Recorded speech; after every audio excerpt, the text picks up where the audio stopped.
plus particulièrement le Rwanda et l'Ouganda, pays avec lesquels nous avions des tensions, pour vous proposer de travailler ensemble, de rapprocher nos peuples, nos communautés, pour le développement et le bien-être de celles-ci.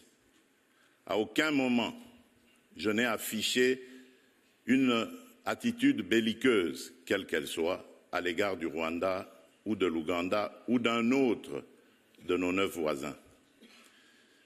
Aujourd'hui, nous vivons cette situation et nous sommes les deux seuls capables d'arrêter cette escalade.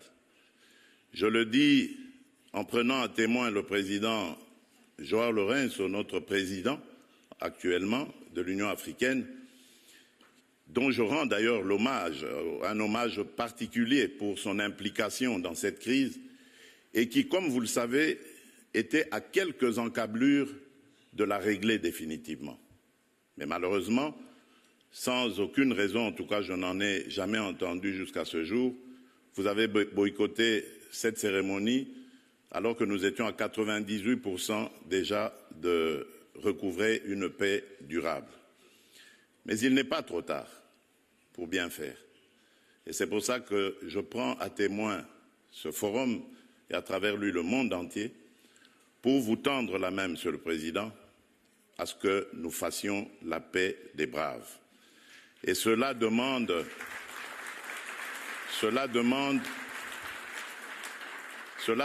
que vous donniez l'ordre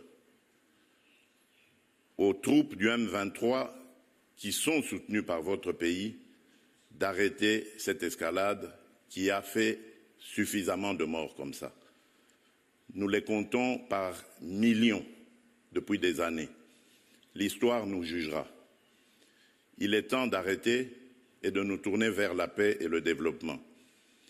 Je remercie le président Cyril Ramaphosa qui est venu à nos côtés, qui n'a pas hésité à envoyer ses troupes, dont d'ailleurs certains éléments sont tombés sur le champ d'honneur dans notre pays, au front, ce qui nous oblige à rester définitivement reconnaissants envers la République d'Afrique du Sud et des autres républiques sœurs de Tanzanie et de Malawi qui avaient aussi contribué à des troupes. Mais je crois que l'Afrique aujourd'hui a besoin de passer à autre chose, Monsieur le Président Paul Kagame, et nous en sommes capables. Prenons simplement le courage de nous regarder en face, de dire ce qui ne va pas et de prendre les décisions les bonnes pour nos populations. Et donc, le plaidoyer que j'avais prévu pour appeler à des sanctions, je préfère le suspendre pour le moment, en attendant évidemment d'avoir la réponse du président Kagame, parce que j'ai vu ici dans la salle également l'émissaire du président Donald Trump, dont je salue l'implication dans la crise qui frappe mon pays, et à travers lui également nos amis et frères du Qatar avec son émir qui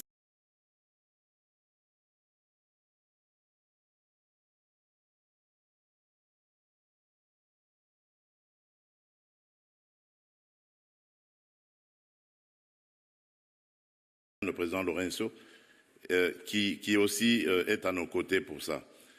Je crois que cet appel est la preuve que la République démocratique du Congo n'est pas belliqueuse.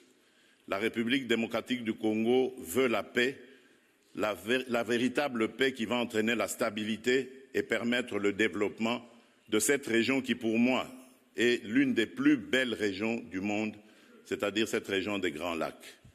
J'espère que cet appel sera entendu par le président Kagame et je lui dis ma disponibilité à discuter de cette situation. Excellences, Mesdames,